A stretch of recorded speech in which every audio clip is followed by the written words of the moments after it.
gentlemen, in this box we have two watches.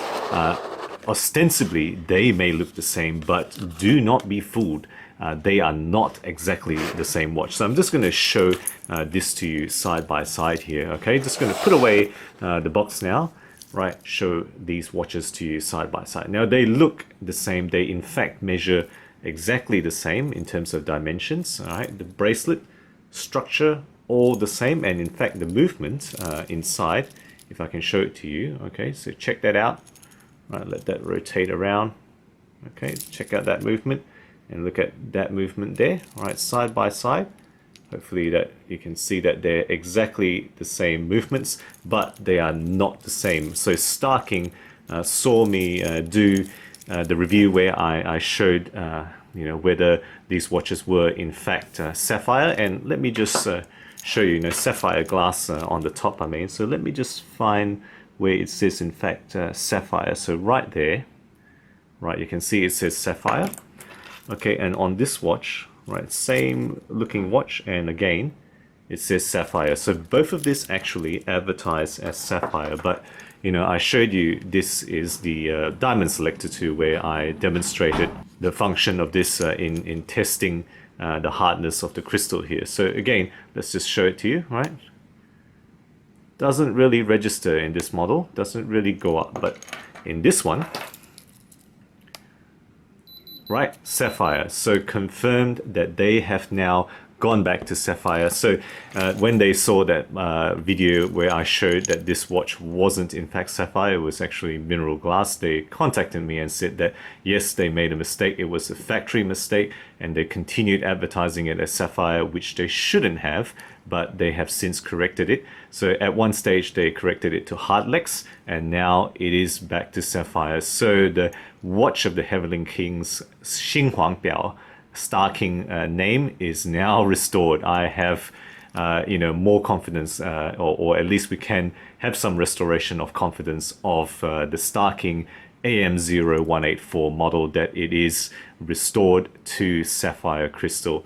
Okay, so that's just showing you these particular models. Now these are not the watches that I wanted to actually closely review. Is actually this one, which is actually the same model there, StarKing AM0184, except in a black dial. So this was actually the watch I asked for initially. I asked for the black model, but because of the way the website is listing and how you kind of click and send links, they thought I asked for the white one, and they sent me the white one, but this was really the one I wanted. So I'm just going to show this to you and do a quick review. I'm not going to spend too much time on it. So firstly, let's just talk about the movement here. So the movement in here is the Shenzhen Jingrui SK1813, so in-house movement caliber.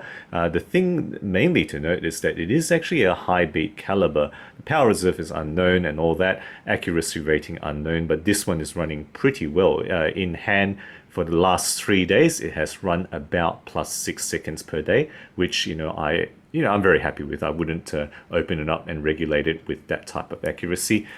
Case dimensions, I've mentioned this before. Again, just quickly going through it: 40mm diameter, 316L steel, 12mm in thickness, 20mm lug width, and lug-to-lug distance of 48mm. Weight-wise is slightly different. Now, the non-sapphire model I have here on the left is 127 grams, the same number of links I've removed from the bracelet. This one is actually 130 grams. So I think we can probably attribute that to the fact that it's got sapphire. Sapphire should weigh heavier than mineral glass equivalent.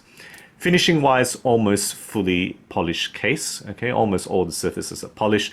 The top of the lugs do have a longitudinal brushing, and the bottom of the lugs, if you can see it there, hopefully that comes through, is actually a circular brushing. Everything else is actually polished. Looking at that screw-in display case back with a push crown, and the push crown does have a laser etching there, and sorry I haven't actually removed all the blue completely. There's still some blue there, but there's a bit of laser etching on the crown there. Overall water rating is 50 meters, which I appreciate because they've done a step further than just the base 30 meters that a lot of these Chinese mushroom dress watches have, which is kind of like a very basic water rating. They've at least gone for 50 meters, a little bit more functional. Moving on to the dial then, so let's just focus in on that. So this dial is a little bit of a satin black. There's a very, very subtle sunburst to it, but it's so subtle it's very hard to see even in sunlight, I would say. Minimal printing, which I really enjoy, right? StarKing at the top and just automatic at the bottom. I like the minimal printing. Triangle shaped applied steel markers all the way around, and then those polished Dolphin steel hands with no lume whatsoever on this watch, which I have said before, I don't mind that it doesn't have lume. Right, the bezel is an angled polished bezel there. Of course, it's not going to move in a watch like this. And on top of that is a flat crystal, which, again, I will demonstrate that it is sapphire here. Okay, just using my diamond selector here. Right, again, proving that this is actually sapphire and not hard legs or mineral glass. Bracelet here, alternating brushed and polished surfaces. So brush, polish, brush, polish, brush, polish, brush.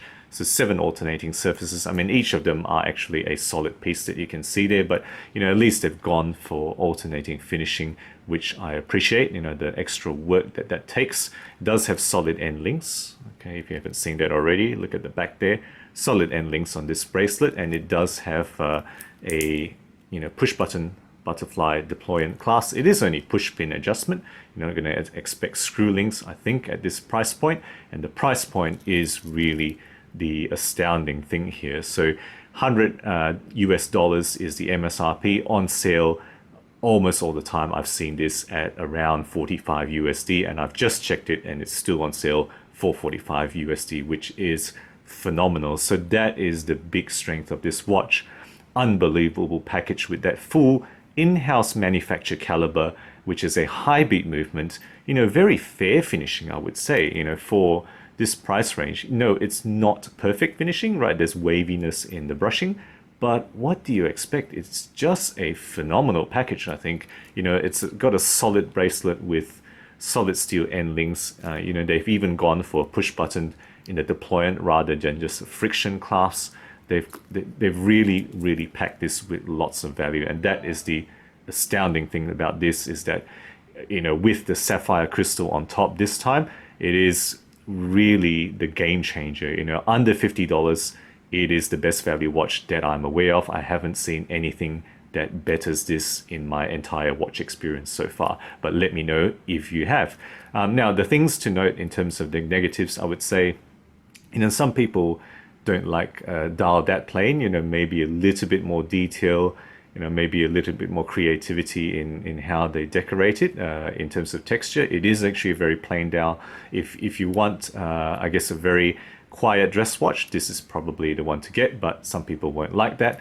The movement track record, okay, the SK1813, not the best track record. There are some people who have complained that their movements, kept stopped working, they stopped winding and not that. So there have been problems, but then equally there are people who said that they haven't had problems with the particular movement. The date disc. So which one would you choose, right, between white and black? Right. Personally, I do like the black more, but it would have been nice if they can make that date disc a black date disc with white writing. That would have lifted the entire package. I think, white dial with white date disc, I think it's okay. This one, would have been nice if it was black, but, I think that's probably asking a bit much at this price range. Let me know what you think in terms of their ability to do that for this under $50 watch. Other things I would say is that there is no micro adjustment on this bracelet, right? It is, right, just the links are all that size. It would have been nice to have a half link. In fact, on my wrist, I'll just show it to you now. It's a little bit tight if I remove one more link, and actually uncomfortably tight if I remove one link, but at this link it's a little bit loose. I can get a finger in there. So I wish they had a half link for me to be able to adjust this a little bit more optimally for my 17 centimeter wrist, and there it is. So remember, the lug-to-lug distance is 48 millimeters, and this style watch I think is absolutely fine for my wrist, and probably for a lot of men's wrists this would be absolutely a very nice size. And lastly, I would say that the crown mechanism is variable. I have 3 watches here. And one of them, you know, sometimes the crown doesn't engage properly, and people have complained about that little variability in how the crown engages. And that's about it. That's what I have to say about this watch. A lot of positives in terms of how much they pack in for 45 USD. Really a true game changer. And I think I can say, you know, it is the return of the StarKing, or the return of the King, to the top of the under $50 choice for me. So guys, let me know what you think about this particular model and about StarKing itself. You know, some people have said that they wrote to StarKing about their watch and they have been sent a sapphire crystal in those days when they were mistakenly put as mineral glass.